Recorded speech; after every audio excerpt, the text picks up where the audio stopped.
बिस्मिल्लाहिर्रहमानिर्रहीम अस्सलामुअलैकुम। आज मैं आप सबके लिए मज़ेदार से डबल पैटी बीफ बर्गर की रेसिपी लेके आई हूँ। ये बहुत ही आसान रेसिपी है और ये मैंने फ्रोज़न कबाब से बनाई है। तो चलिए स्टार्ट करते हैं। सबसे पहले मैंने इसका सॉस बनाया है। सॉस के लिए जो मैंने लिया है वो मैंने पिकल्ड खीरा यानी जो अचार वाला या सिरके में जो डूबा हुआ खीरा होता है वो मैंने निकाल के एक साइड पे कर दिया। ये यहाँ पे एक पूरा सा सिरके का अचार मिलता है तो उसमें से मैंने खीरा निकाल के साइड पे कर दिया और इसको मैंने बहुत बारीक बारीक काट लिया, बिल्कुल छोटे छोटे क्यूब्स में। यहाँ पे अरब कंट्रीज़ में ये बहुत शौक़ से खाया जाता है और ये वाला अचार मोस्टली चिकन के साथ, शवरमा के साथ बहुत ज़्यादा शौक़ से खाया जाता है। लेकिन वैसे अगर इसका हम नॉर्मल सॉसेस में या सैंडविचेस में भी इस्तेमाल करें तो बहुत मज़ा आता है। और यहाँ देखिए मैंने इसको बिल्कुल बारीक बारीक कट कर लिया, जितना छोटा हो सके मैंने इसको चॉप कर लिया है। और दूसरी तरफ मैंने लिया है प्याज। प्याज बिल्कुल अगर छोटा हो तो उसकी आधी साइड ले लें, नहीं तो अगर बड़ी हो तो उसका बीच में से इस तरह से एक मोटा सा स्लाइस निकाल के ले लें। इससे ज़्यादा प्याज की ज़रूरत नहीं और इसको भी इसी तरह से बारीक बारीक चॉप कर लेना है। वैसे अलग से सॉस के अंदर एक पिकल यूज़ होता है, उसको रेलिश कहते हैं। अगर आपके पास वो अवेलेबल है तो आप उसका भी इस्तेमाल कर सकते हैं, नहीं तो आप इन दोनों चीज़ों का भी इस्तेमाल कर सकते हैं।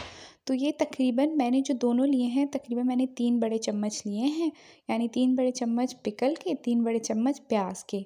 और उसके अलावा फिर यहाँ मैंने इसके ऊपर तकरीबन 4 चम्मच यानी 3 बड़े के चम्मच मैंने मायोनीज़ के लिए हैं और 2 बड़े चम्मच मैंने इस पे डाला है चिली गार्लिक सॉस।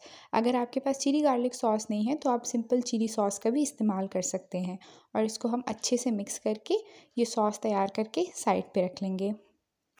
अब जैसा कि मैंने स्टार्ट में बताया था कि मैंने बर्गर जो बनाए हैं वो मैंने फ्रोज़न कबाब से बनाए हैं, तो ये मेरे पास एक सिंपल ब्रांड के जो है कीमा के कबाब रखे हुए थे, जो बीफ कबाब जिसको कहते हैं।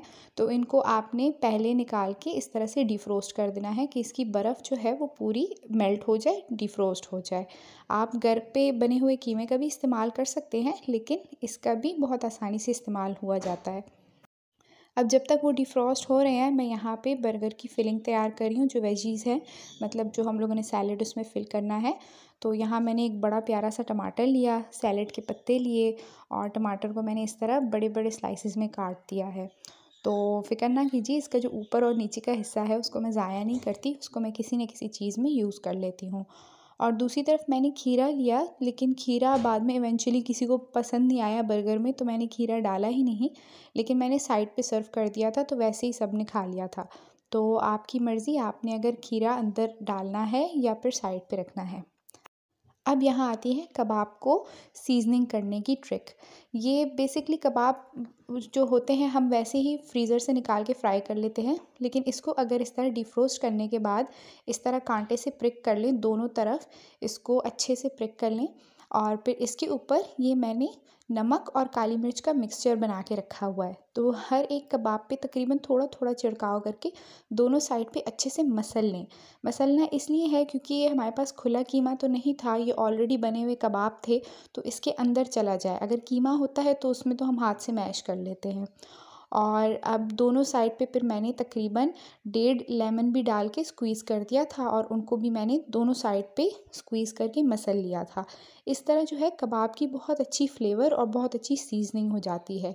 मोस्टली ये कबाब जो होते हैं फीके होते हैं, सीज़नलेस होते हैं और फ्लेवरलेस होते हैं, तो इनको इस तरह घर में हम फ्लेवर दे सकते हैं। अब यहाँ आती है कबाब को फ्राई करने की बारी। तो कबाब आप किसी भी तरह से फ्राई कर सकते हैं। कुछ लोग डीप फ्राई प्रेफ़र करते हैं, कुछ लोग बिल्कुल ही बेक्ड भी प्रेफ़र करते हैं, तो वो आपकी अपनी चॉइस है। लेकिन सीज़निंग के बाद मैंने इनको इस तरह से, मेरे पास ग्रिलर वाला पैन था, तो मैंने उसके ऊपर इनको फ्राई किए और ये तकरीबन मैंने 3-3 मिनट एक साइड पे फ्राई किए, तो मतलब 6 से 8 मिनट में मेरे कबाब अच्छे ख़ासे फ्राई हो गए थे। और इनको फ्राई करने के फ़ौरन बाद मैंने इनके ऊपर चीज़ के स्लाइस कट करके डाल दिए। पूरे स्लाइस इसलिए नहीं डाले क्योंकि ये जो है स्क्वीज़ होके थोड़े ओवल शेप में आ गए थे, तो वो जो बाकी की वो चीज़ थी वो साइड पे मेल्ट होके ख़राब हो सकती थी, तो मैंने स्लाइसेस कट करके डाल दिए थे। और देखिए अब यहाँ बर्गर असेंबलिंग की बारी आती है। बन मैंने सेक लिए थे और नीचे सैलेड का पत्ता रख के ऊपर 2 डबल कबाब रख के और इस तरह से बड़ा सा टमाटर का पीस रखिए ऊपर। इस तरह से हमने सॉस डाल देनी है, लगानी नहीं है, डाल देनी है और इसको इस तरह से प्रेस कर देना है। देखिए सॉस नीचे टपक रही है, वो गुई गुई सा फ्लेवर आ रहा है, टेक्सचर आ रहा है। तो वो खाते हुए बहुत मेसी होता है, मतलब बहुत ज़्यादा पानी सॉस ड्रिप होता है, लेकिन असल मज़ा इसी का ही आता है।